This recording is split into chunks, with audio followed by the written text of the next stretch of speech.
So, welcome back. In this lecture, I will cover a different class of materials, and that is polymers. Now, polymers, they are essentially made up of carbon, hydrogen, oxygen, nitrogen, and it is an extremely versatile material because it is used not only for household applications, but also various engineering applications. So, I will first briefly introduce what are polymers, and then we will go through the different classes of polymers, as well as how to make polymeric materials, how to develop the how to use the different manufacturing technology to process and fabricate polymeric materials. So, what is polymer?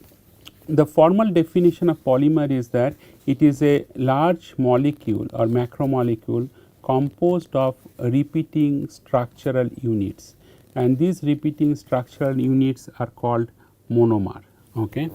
So, all these individual unit is called monomer, and when these monomers they are clubbed up together or they are brought together, they form a macromolecular chain which is called as a polymer.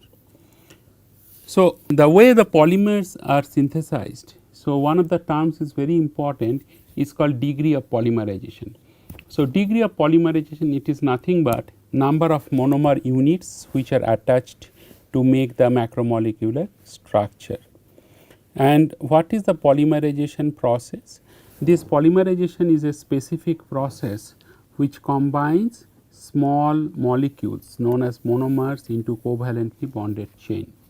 So, across the chain, these monomer units are joined together by covalent bonding, and during the polymerization process some chemical groups may be lost from each monomer. So, that is also important to know. And monomer is also known as a repeat unit, because this is essentially repeated in linearly to make the full polymer. So, what are the different classes of polymers? So, here what you see that this AAA, this is called, or BBB, this is called homopolymer. So, here the Mar unit is A or Mar unit is B. So, essentially the homopolymer are those polymers with identical bonding linkages to each monomer unit. What is copolymer? When two different type of Mar units are joined or polymerized together to form a large chain structure where two different Mar units are covalently bonded to each other, then we call copolymer. In most of the cases for engineering applications, it is often the copolymers which have received more attention than homopolymers. Okay. So, these are the two broad classification of polymers. I repeat, this is these two major classes of polymers are homopolymer and copolymer. Now, few minutes back I mentioned that polymers are essentially large macromolecular structure. The question is therefore, how large are those polymers? So, just to give you an idea, this is one of the large macromolecular structure you can see. So, it almost appears to you like a snake like morphology, like snake if it is squeezed, and if they are hiding somewhere in the forest, they also have similar kind of structural configuration. So, this is a typical polymer chain. They can squeeze, they can unfold, they can fold, everything they can do simply because of the fact these polymeric chains are made up of the lighter atoms like carbon, hydrogen, oxygen, nitrogen, those kind of atoms. And for example, here you can see there is a 2000 ethylene units and it is a 200 Mar, and therefore, molecular weight is only 5600. What is the molecular weight of the polymer? There is one is a number average molecular weight, and there is a weight average molecular weight. So, number average molecular weight is essentially the total weight of the polymer molecules in a sample divided by the total number of polymer molecules in a sample. So, that is why it is called number average.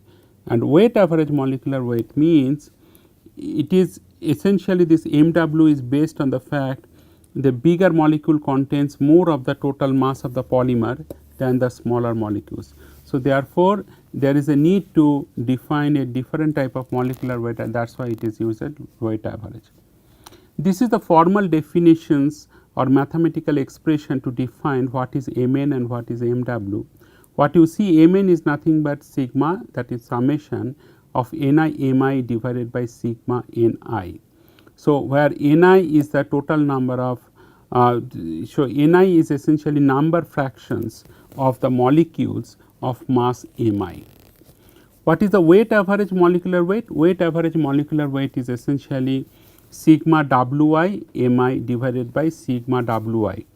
Now, what is Wi? That is the weight fraction of molecules with molecular mass, weight fraction of the molecules of the molecular mass Mi. So, this you can write down as sigma Ni into Mi, because Wi is nothing but Ni Mi, right.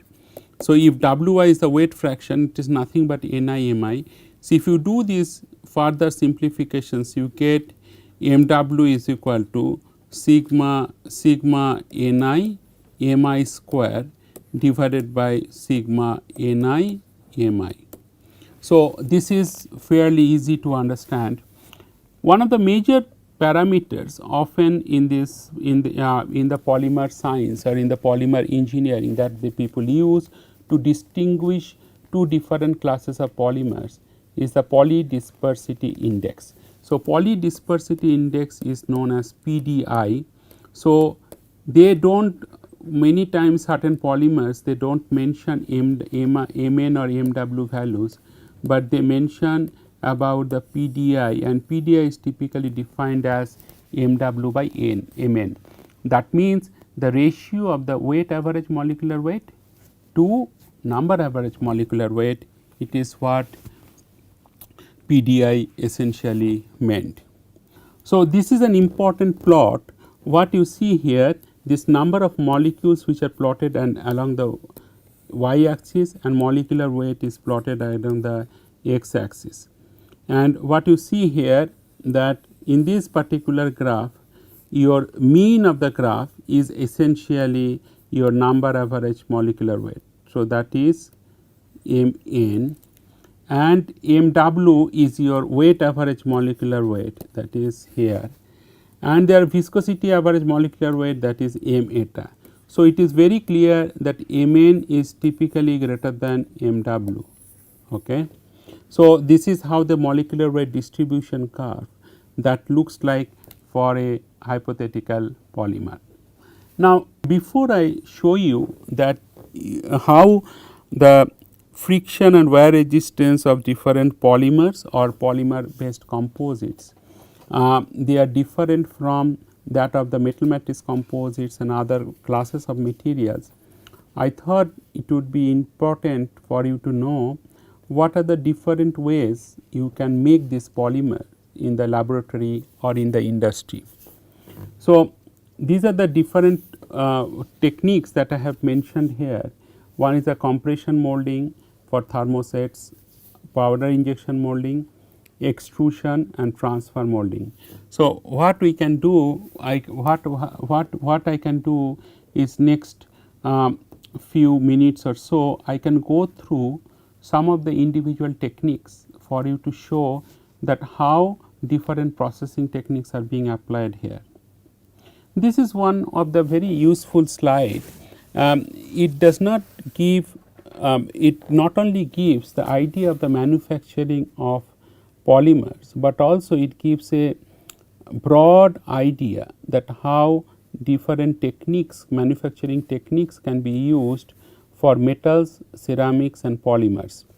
Now, if you follow this kind of thread, so you have a raw material, so it is a molten material. So, molten material based techniques are mostly used for the metals. So, it goes to castings and different shapes. It can go to conventional casting, it can go to the continuous casting or rolling. After it is rolled, then it goes through machining. Or if it goes to ingot casting, then it can be extruded, it can be forged, it can be rolled. and then after the extrusion again it will go to machining. After machining, all this finishing operation is to be done, then assembly, then products.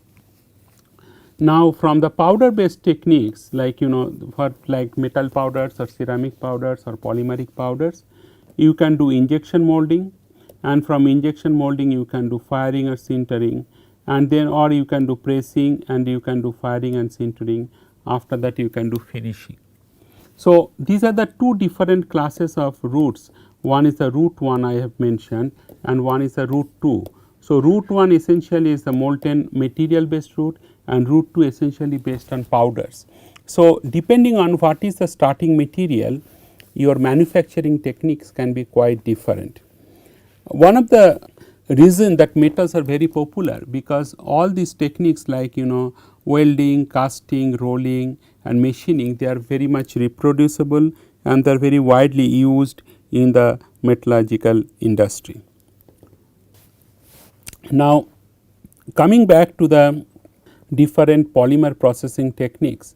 For example, here I am showing you compression molding. Now compression molding is used very widely in the polymer industry. So it is a fairly simple techniques.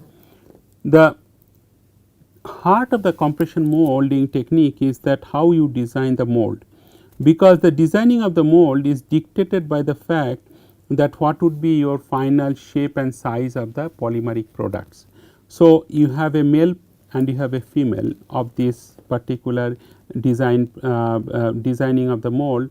Then one cavity you can pull it, you can fill it with the polymer powders, and then this particular top punch it can be lowered and then it can be pressed, and there is some pencil heater which is also attached to this platen. So through this pencil heater you can locally heat this lower punch, lower part of the mold, and as a result by the application of heat and pressure, this particular these polymers can be shaped into particular product. Another polymeric processing techniques which is also widely used is called extrusion of the polymers. Now in this particular sketch what you see here, that you have a hopper here, right. So this hopper or feeder essentially gives the input, right. So this is your polymer powders or more than powders, it is the polymer bits and polymer granules which are taken into the extrusion chamber. And then what you see here, you have screws, and these screws threads have different geometry. So the moment these polymer granules are fed into the extrusion chamber, and then screws that will push these polymeric things to this particular area, and this is the die orifice, and then extruded rods can be taken out from this end. So this is your extruded rod of polymer. So depending on what is the diameter of this die orifice, extruded rod has a specific diameter. Now what happens in this reaction chamber? So there is a feed zone. Feed zone is essentially where there is hopper or feeder essentially feeds the polymer granules into the reaction chamber. Because of the continuous screw action and friction in the screw and polymeric granule interface, that will locally heat. You can also have the specific heating station along the length of this reaction chamber. You can also insert certain thermocouple just to monitor the temperature of the polymeric fluid or polymeric melt as it goes through the reaction chamber. Finally, the melt temperature also is monitored by melt thermocouple. All this temperature monitoring is very important because polymer's viscosity is directly dependent on the temperature. So therefore, there should be a very close monitoring of the polymeric the temperature of the melt. So after the feed zone there is something called melt zone, and then third one is called melt and pumping zone. After the melt zone, these polymers getting pushed to melt and pumping zone, and then it finally goes through the die, and then you can get the extruded rod of the polymer. This is another way that this is the another very simplistic description of the compression molding which I have shown you just 2 slides back. So, you have this polymeric charge polymeric powders, then you place this upper mold in close contact with the lower mold half, then you take it out, then you get the molded part, ejection and removal of the part. Now, powder injection molding, that is also another technique which is commercially used. Now, injection molding is not only used for polymers, it also used for ceramic or ceramic based materials.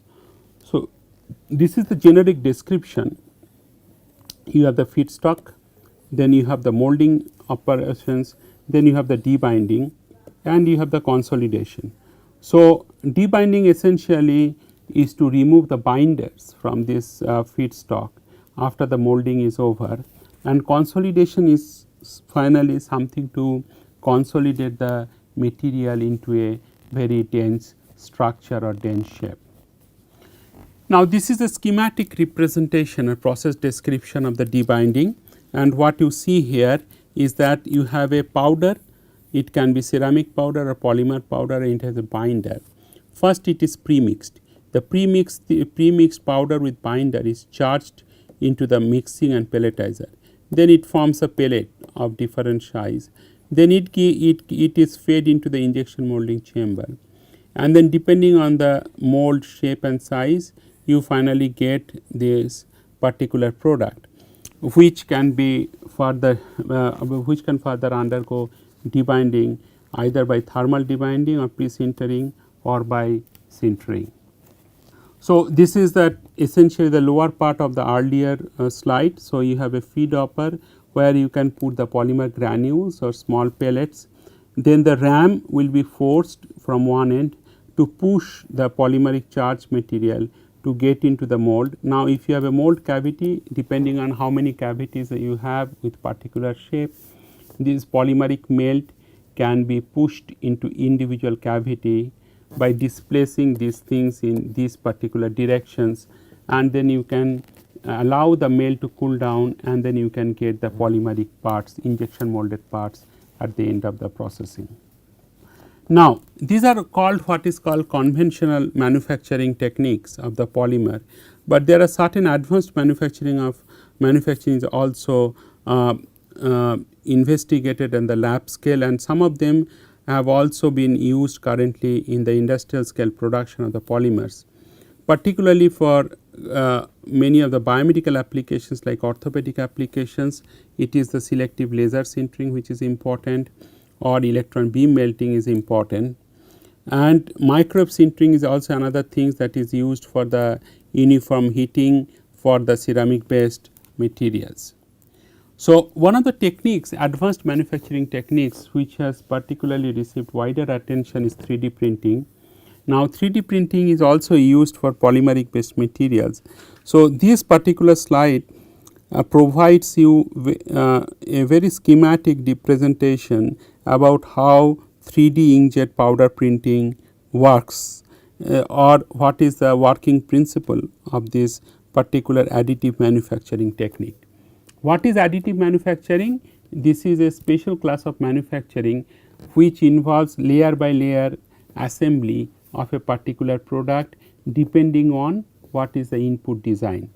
So, if you look at this particular slide, if you look at this panel A here, so this is a binder depositor cartridge here, and this is your essentially build bed. Build bed is the bed where the product is kind of built up, and this is the feed bed. So, from feed bed the powders are displaced and it has been sent to the build bed, and each layer by layer this build bed this particular product is being built. Now, when this now if you look at this particular thing, that how it looks, you will see that this is the binder depositor cartridge, and there the heating element is there. So, in this heating element it increases the temperature of the binder, then there is a bubble formation, there is a bubble burst, and this binder will be ejected from this surface. And this binder ejection, then it comes and then it is essentially it will be falling on this particular powder bed, and this powder bed, this binder will interact, will penetrate into the powder bed, and there will be physicochemical interaction. So, some of the important parameters of the binder which are important, like pH, that is minus logarithmic hydrogen concentration of the binder solution, thermal conductivity, viscosity, surface tension, and so on. What are the important parameters for 3D powder printing? One is the process parameter, like what is the layer thickness in each case of this layer, and therefore, what is the binder saturation, deposition speed, build orientation. Build orientation means, suppose this is the one of the orientation of the build orientation can be minus 45 plus 45 also. So, there may be different type of build orientation. And what is the binder characteristics? I have already mentioned. What is the powder characteristics? What is the powder size distribution, particle shape, flowability, wettability with binders, and what is the post processing, like chemical conversion at high ambient temperature and high temperature heat treatment is equally important. Okay. So, what are the, just to show you that what is the importance of the different binders, one of the materials which is being printed using different phosphoric acid concentration, like 5% to 30% phosphoric acid concentration, you can see that at particular composition the strength increases, and then however after debinding, and however if you increase the higher concentration of phosphoric acid, strength again drops down. So, therefore, what these results indicate that 10% phosphoric acid binder concentration is the most suitable for the post processing. This is also another technique which is currently used for 3D plotting of the polymeric materials like alginate and so on. So, again like 3D printing, it also develops this total structure by layer deposition. However, here this starting material cannot be powder, starting material can be a paste, and that is why it is known as the manufacture of 3D scaffolds by displacing pasty biomaterials at ambient or physiological temperature. So, essentially it is very similar to fused deposition modeling, but here this material should be pasty and it is extruded in a standalone process. So, I think that the most of the manufacturing, the techniques that I have shown that are quite useful not only for conventional manufacturing, but also for advanced manufacturing. So, summarize what we have learned from this particular lecture is a conventional manufacturing and advanced manufacturing, and conventional manufacturing is mostly based on molding of polymers. So, it can be either injection molding, compression molding, or it can be by extrusion. Okay. And one of the biggest advantage of the polymers processing with that of the with respect to the metals is that polymers have a very low processing temperature. Most of the polymers, they can be molded or extruded as low as 250 or 280 degrees Celsius, which is not the case for ceramics, or which is certainly not the case for metals. In case of ceramics, it requires very high sintering temperature, more than 1200 or 1400 degrees Celsius, and in case of metals like steels, normally steel melting takes place at 1600 degrees Celsius. So, therefore, these two polymers, that way it is advantageous because it does not require very high temperature. Advanced manufacturing, we have mostly learnt about the additive manufacturing technique, and additive manufacturing and AM actually is a more generic name, and some of the things that we learnt is 3D powder printing or 3D plotting, 3D PL. So, these are the two layer by layer fabrication technique which can be adapted very easily for polymers as well. Thank you.